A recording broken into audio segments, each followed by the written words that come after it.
Hey gang, it's Harris here again from the Zoom, and I'd like to welcome a internet friend, but hopefully become somebody I get to hang out with someday and buy a lovely beverage for. Jesse Sutten, welcome Jesse. Guys. How are you guys?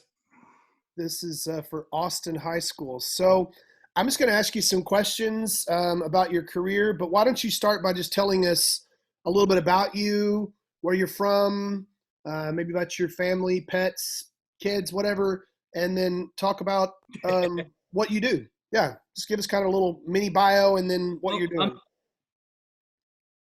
I grew up just south of DC, and I live just north of DC now. I've got a wife and two cats at home, and I tour pretty much 50 weeks out of the year most of the time now. But I started back in high school. Actually, I in middle school I started learning sound and running sound for some local bands. We had this little teen club type thing. Um, really bad at it, not great at it, but I got to play with some gear. And then I got into high school, and the girl that I was dating was a stage manager in the theater, and she dragged me over there. And I looked over at the lighting guys and was like, those guys do much less work than me doing audio. So I decided to go into lighting from there. And I kind of fell in love with it. I went to college for a couple years and got offered the job I was getting my degree to get. It's a weird recommendation, but my advisor told me you should go for it unless you want to teach. And I have no ambition to teach right now, so I jumped right into it when I was about 21. I was the head electrician at the Maltz Jupiter Theater down in Florida, which is a Lort B regional house. And I did 2 seasons with them before I was at a party one night.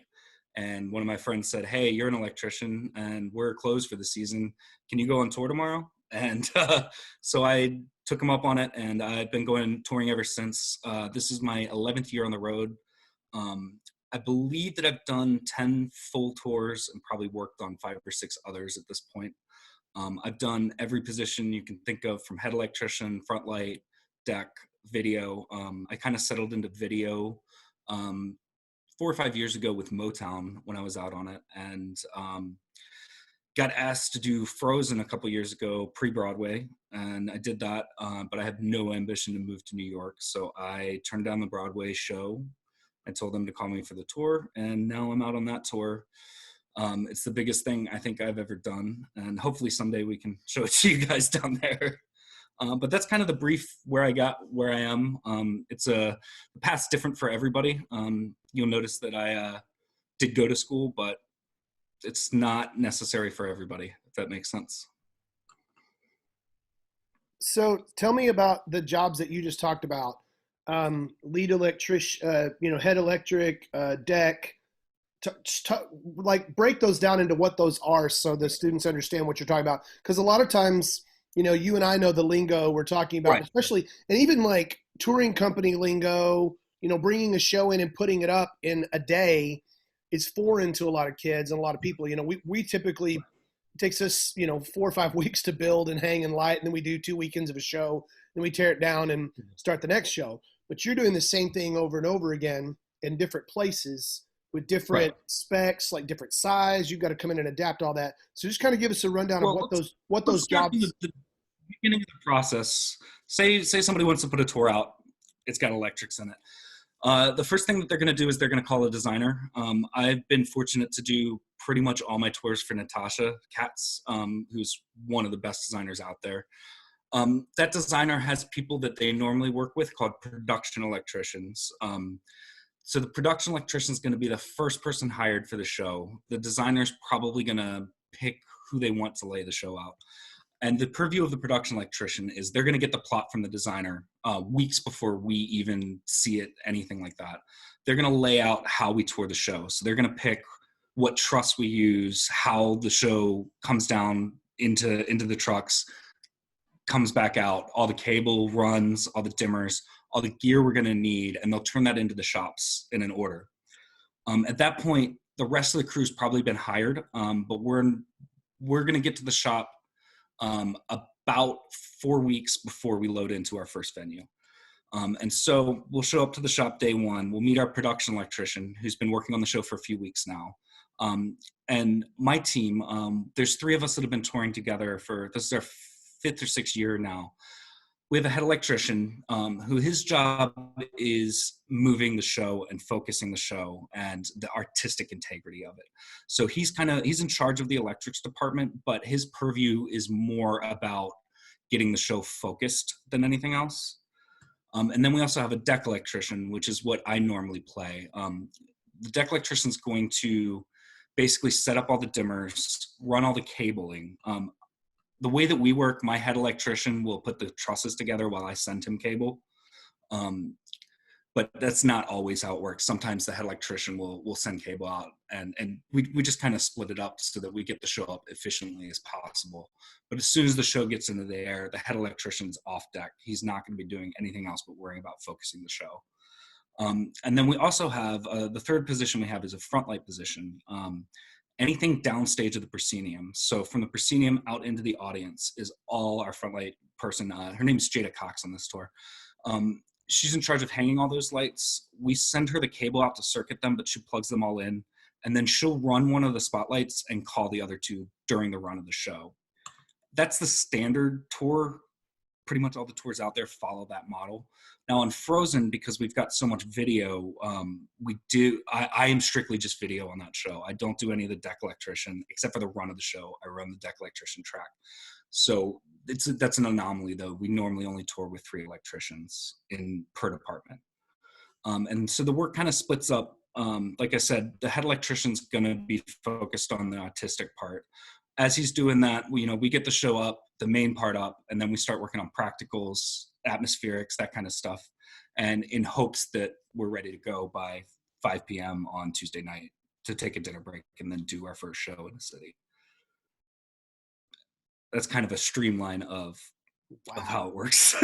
So, but I mean, y'all do have other people like hanging and right. So once we get into the city as well, we'll get 12 local people that we split up pretty much 4 each, and then we split the labor as much as we can.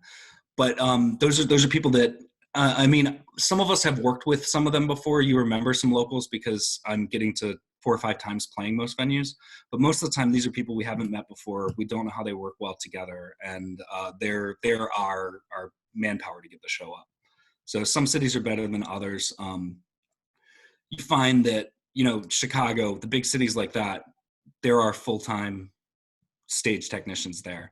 But once you get out into like Des Moines, the Midwest, places like that, those theaters only see 3 or 4 road shows a year, and those are the only shows that those people are working on. So you could have anywhere from highly skilled labor to people that they woke up off the street that morning, which I've seen happen before in some places. So it's that's the big wild card of everything. You can have as good of a crew on the road as you want, but you're at the mercy of what your local providers are providing you labor. So tell us what like a typical work day looks like. So tell us about like what does load in and setup look like, and then what does it once you got the show up and going, what does that work day look like? Okay, so we'll just go over a move week. So move week on Sunday, we'll do either 1 or 2 shows. Most of the time, the presenters try to give us only 1 show because it takes a while to get us loaded out. We don't have the time on the back end to stay in the venue because we have to get on a plane the next day. So we'll either do 1 or 2 shows on Sunday. Those will either be a 1:30 or a 6. So we'll start loadout around 4 if we do 1 show, or around 9 if we did 2 shows. What that means is the show comes down. As soon as that curtain lands, we are unplugging everything. We're getting everything off the deck as soon as we can. We're dropping trusses. We're trying to get every department out efficiently. So around 9, we start unplugging racks. We work for about 3 or 4 hours, usually for a typical electric show. Frozen's a different beast. We're at 31 hours is our record out for that right now. But that I'll explain a little bit more about how that works later because it's not a standard thing. So we usually work 3 or 4 hours. So you're getting out of the venue at anywhere between 1 and 3 on Sunday night. And you've got time to go back to your hotel, catch a shower, catch a nap. You're probably on a 7 or 8 o'clock morning flight on Monday to your next city. If it's below 800 miles, we'll do an overnight bus that has sleeping bunks and stuff like that. But that's not normal. We normally will fly that morning, Monday morning. We'll land, we'll get checked into our hotels. Hopefully they have rooms ready for us. Sometimes they do, sometimes they don't. And then we're back in the new venue around 4 or 5 that evening, getting up most of the infrastructure for the show. So we do about 5 hours on Monday night to get up our motor points, our rigging. We kind of lay where everything's going to go out. None of the scenic stuff will come in at that point unless we can get some drops in the air. We'll try to get cable up, and we'll maybe throw a couple trusses up, but it's more of like just a prep day for us to figure out where everything's going to go. And then, so we'll work till about midnight on Monday, and then we come in at 8 in the morning on Tuesday. We'll finish load in. That's normally when focus will start up around 9 or 10 in the morning. And once carpentry gets to a point where they can start sending us scenic units, we'll focus on everything like that. Around 4 or 5, we get into the mode of making sure that we have checked everything. You know, there's some things like cue lights. You can't do a show without cue lights. It's a big safety hazard. So we make sure that those are still working.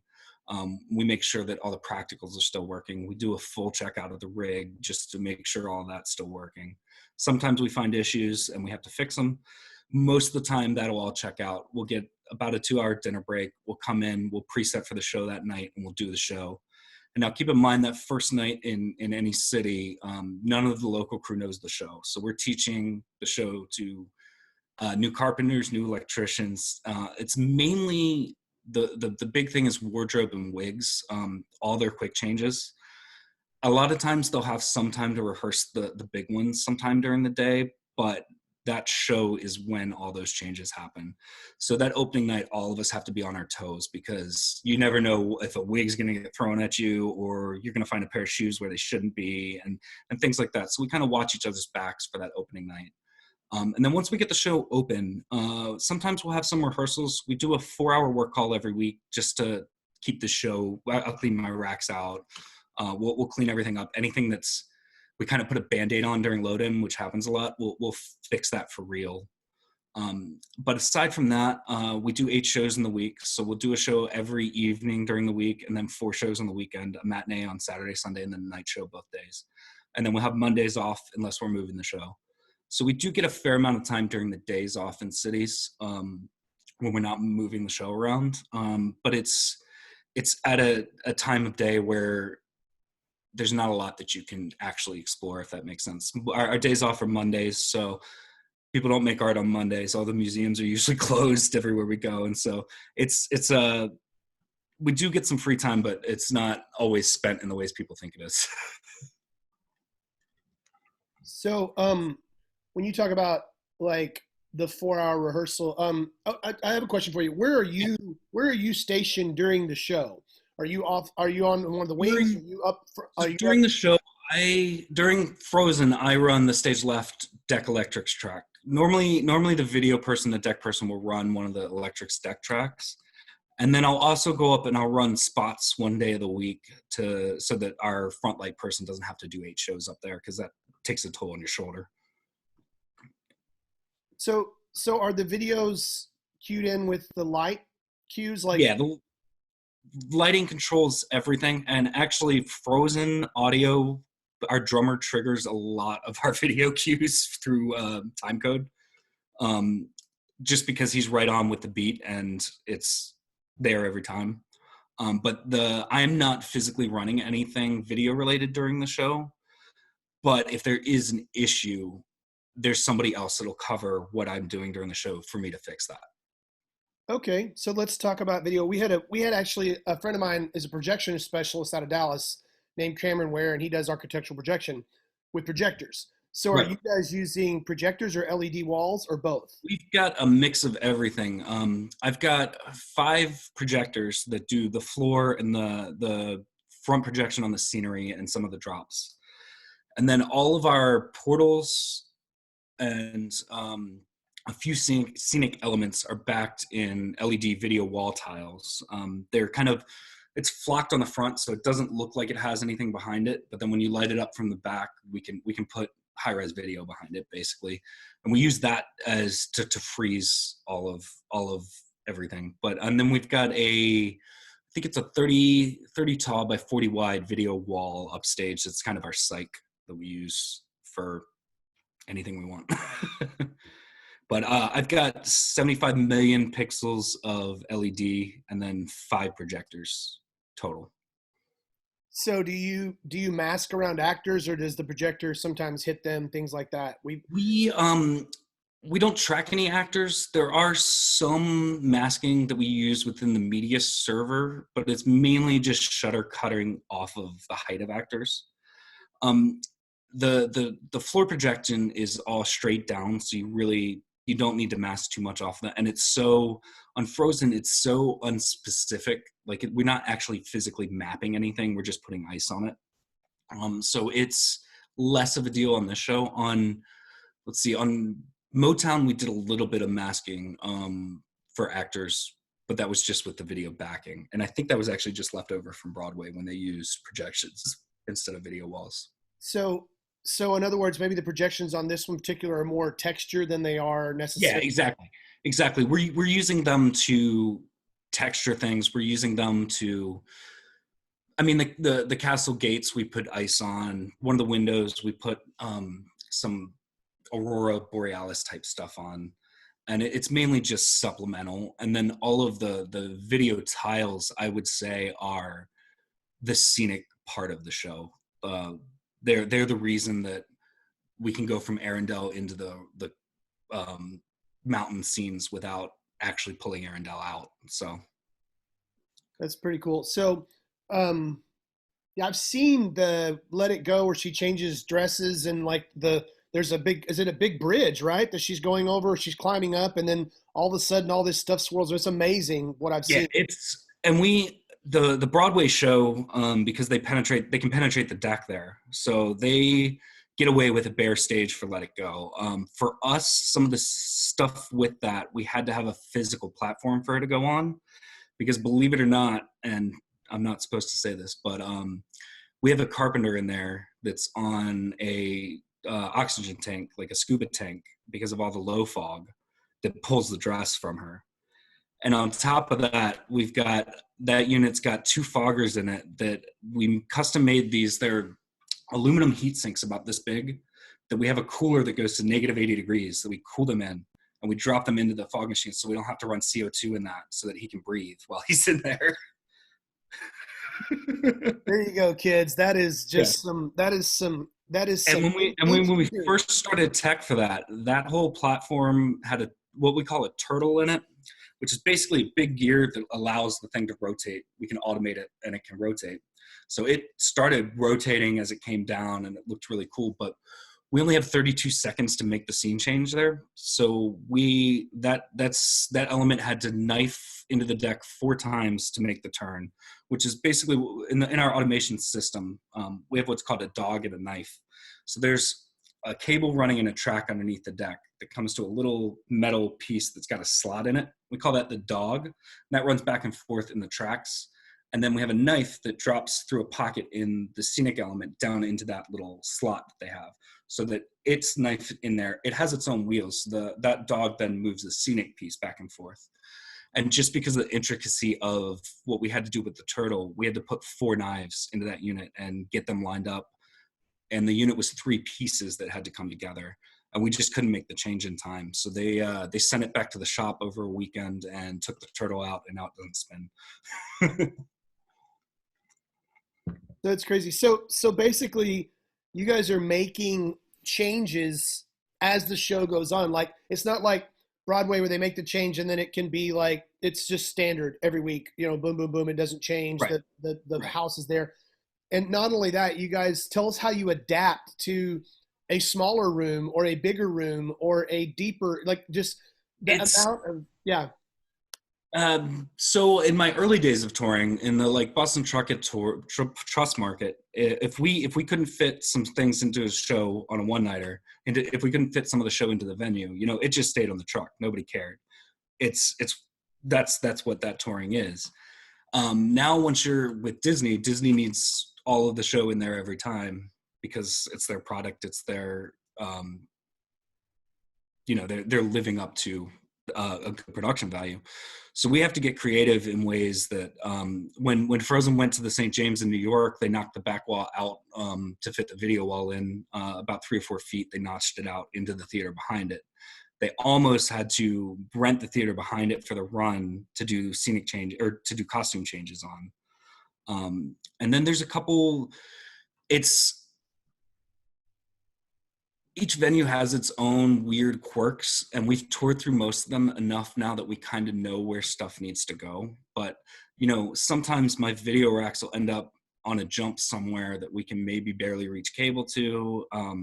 Sometimes when we put Hello Dolly into the Golden Gate in San Francisco, the back wall of the theater itself was in the picture for Vandergelders coming down stage because we couldn't fit our psych in because the back wall cut through our deck that much.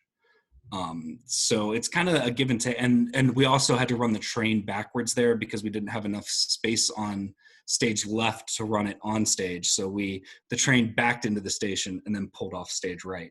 So it's little adaptations like that can go a long way.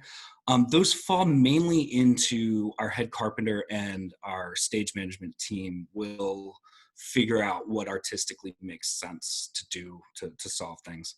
And sometimes they're really painful, like we have to put a scenic piece outside and put 24-hour security on it and open the door at intermission and bring it in. Done that before as well.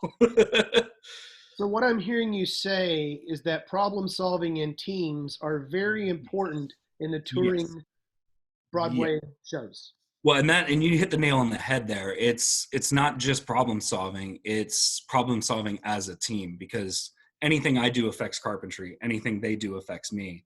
And if people aren't talking, you can get into a situation where both of you thought you had space, and then all of a sudden the truck's gone, we don't have anywhere to put it, we can't backload it. So communication is key in getting shows in. So talk about the trucks. Am I understood that the truck comes and unloads you, then it goes and picks up another show? So we've got, again, Frozen, we're 22 trucks. That's not standard. Most tours are 7 to 8 trucks of Book of Mormon, that was 9 trucks. They're going to have one trailer. All the trailers will stay with the tour because we actually spray paint on the insides where straps go, where scenic stuff goes. Those are our trailers. So once we unload them, we'll backload carts that we don't need onto them, and the trailers themselves will go to a drop yard near where the venue is. And then we have one team of drivers that's our lead drivers that are with our show, period. They don't do anything else.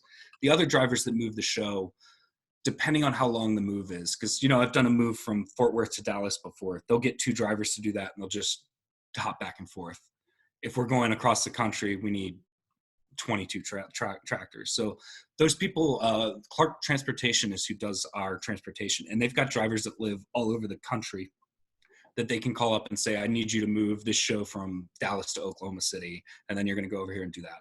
So we'll get the same company, but different drivers for all the trucks except for one. And then that one set of drivers will be our drivers for the tour.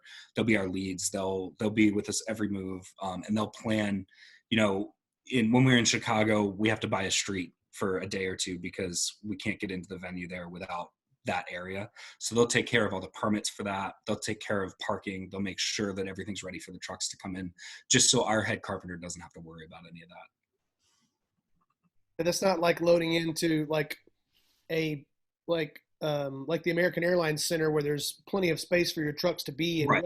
You're loading right. one truck at a time, maybe 2 sometimes, depends. Sometimes. And now you get to places like I'm sure in Dallas, which is the closest one I can think of you. The new AT&T Opera House there has four docks and you could set up 5 shows in it. Bass Hall the same way. Bass Hall's got a 2 truck dock and a lot of room. Once you get into the older historic theaters, it's usually a dock maybe, and that dock probably isn't truck height, and it's probably on the sidewalk, and you're probably unloading in the street. A lot of people don't realize, you think Broadway, these theaters are gigantic and great. Broadway theaters are just tiny. they're probably not much bigger than any auditorium that you've been on at a high school or anything like that. I know it's a pain, but I'd rather see a show in San Antonio than at Bass. Well, and see, that's the difference. Yeah. And San Antonio is one of the worst theaters to get into. The only way we can put shows in San Antonio is because they don't put shows in the little theater that they have behind that. So upstage in San Antonio, our wardrobe village is set up in a completely different theater stage there because there's just no room. But the intimate value of it is pretty awesome.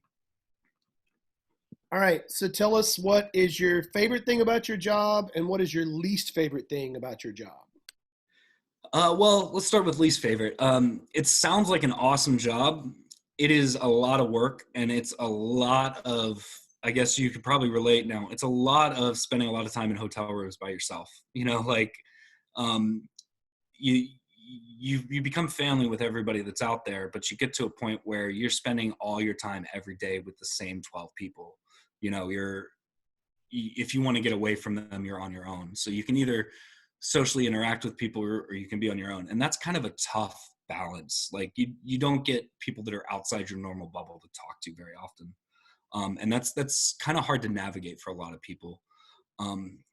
So I think that's probably one of the mental fatigue is probably one of the worst parts of it. The best part of it is, I get to make 25 people, 100 people's night a night every night, like you never forget the feeling of opening night in a city as soon as those house lights drop and you've worked your ass off for the entire day and 2,500 people are clapping to see what you did. Like that's a feeling you don't put away very easily, That's cool, man. All right. So tell me how you use math and science and technology in your job. I use math every day. Lighting is basically just geometry and trigonometry. Like triangles, learn it. Science, I don't know how to apply it, but I'm sure that we do. With the fluids that we have to take care of, all of that stuff. Math for the math. You're doing math to weight battens that are 3,500 pounds a piece. You've got to get that dead on. You're doing math to hang points. Our show weighs about 25,000 pounds in the air. So we're doing math to make sure that a grid can support that weight. And our rigor, we're at the max load on a lot of things. So we don't have much wiggle room if something's wrong. We're measuring. Sorry, that's a terrible answer, but the project that was actually literally due the day we got out of school for spring break before we got quarantined was a lighting project, and they had to understand beam spread in that. Right. Yeah. Like where these things need to go, what angles they need to go at to get, at least a 3-point lighting. That's where our front light person, we have a plot from Natasha. It has what she thinks is supposed to work there. But Natasha's not in these venues, and she trusts us to make decisions that benefit the design. So our front light person has to figure out what lensing they need to use based on a throw pattern. So if we're 25 feet away, our 14 degrees that we're touring on the balcony rail might not work for this venue. We might have to change lenses. And her ability to calculate that means that we're going to have the right lenses in when we start to focus, because if we have to change those lenses in the middle of focus, that eats time away from focus. So being prepared on things like that. I also have to measure out to figure out my projector throw from the balcony rail. And so I've got a full lens kit that covers different lengths, but I need to know what that spread's going to be and how it's going to affect me. I did not do my math when I bought my projector. And so I have a short throw lens that from 22 feet away looks great, but I need it to look great from 6 feet away. So I'm currently looking into maybe replacing the lens with a different lens or an adapter of some kind, so we don't have to buy a whole new projector. Funny story with that. So I had mentioned that our front light person does everything downstage of the proscenium. That includes my projectors. So on Finding Neverland, I told my front light guy, "This is the lens I need in my projector." Puts the lens in. We get the projector set up. It was a double stack, and the lenses are inaccessible from the back rail, so we can't change the lens out without pulling the projectors out. And I picked the wrong lens. So I get up, we get the projector flipped, we put the new lens in, we flip it back down, only to find out that I grabbed the same lens. So did So you wasted time, Jesse? I wasted time, yeah. Okay, so here's another question for you. Has technology changed your job? And then what changes do you see in the future? Actually, yeah, when I first started in this industry, my first two tours, I didn't see a moving light. We were all scrollers and what we call steam powered lights now, the just source force. And now I don't have any conventionals in Frozen at all. So that's for me is a huge jump in technology. And then the video aspect. None of you saw the surprised look on my face when he said they have no conventionals. Oh no, that's a lie. That's a lie. I have 4 LED units that wash the proscenium, but we turn them on twice in the show. That's not a conventional. That's an LED. What you're saying to me is you have no tungsten lighting. I have no tungsten lighting at all. Wow. Not even in the practicals. But for me, I never had ambitions to do video, but the technology and the way it laid out necessitated me learning video. And now that's all I do. Because, that element came in, we didn't see tours that had this much video on them 3 or 4 years ago. This is such a new technology to come in, and it just fell on the deck electricians' responsibilities because that made the most sense. So now I was kind of forced to learn video, but I love it now. So, but you're not creating content. You're just finding the best way to project that content on. The best way to describe I'm a systems tech. So I keep we have a production video guy that laid out these racks and the signal flow and all that. I couldn't do that. If you gave me a pile of gear, I probably couldn't assemble it to get a signal out of it. But if you give me something that's up and running, I can keep it running. So I figure out the lensing for the one projector, and then I basically just upkeep his layout. And then our design team, all the content's theirs. And I don't even know, I couldn't even go into how they started creating that. I know we had an animation room with a render farm, and like it was incredible to watch. Yeah, cool. So what are opportunities for like advancement in the touring industry? It's depends on where you get in. There's companies, Networks, Troika, and Worklight are kind of what I would call the entry level companies in what we do. They're the ones that they have the most tours out, but they're also, I don't want to say the lower quality. They're not produced as well as Broadway First Nationals. They're second or third nationals. There's shows that are tired that haven't toured in a while. That's where most people get into the business. And then from there, it's literally who you meet and who you know and being in the right place at the right time. I know that it sounds cliche, but that's exactly how it is. I haven't used my resume to get a job in 5 years. So what I hear you saying is that your connections and your relationships are the most important thing, not necessarily what you know. But I've hired people. I've hired people just because they had a good head on their shoulders, not necessarily because they knew everything about something. I like to tell people this job's 90% psychology and 10% actually knowing what you're doing. Because the biggest part of my job is figuring out how to manage 12 people I've never worked with before. And so you have to learn how to read people right off the bat. I walk in at usually 7:45.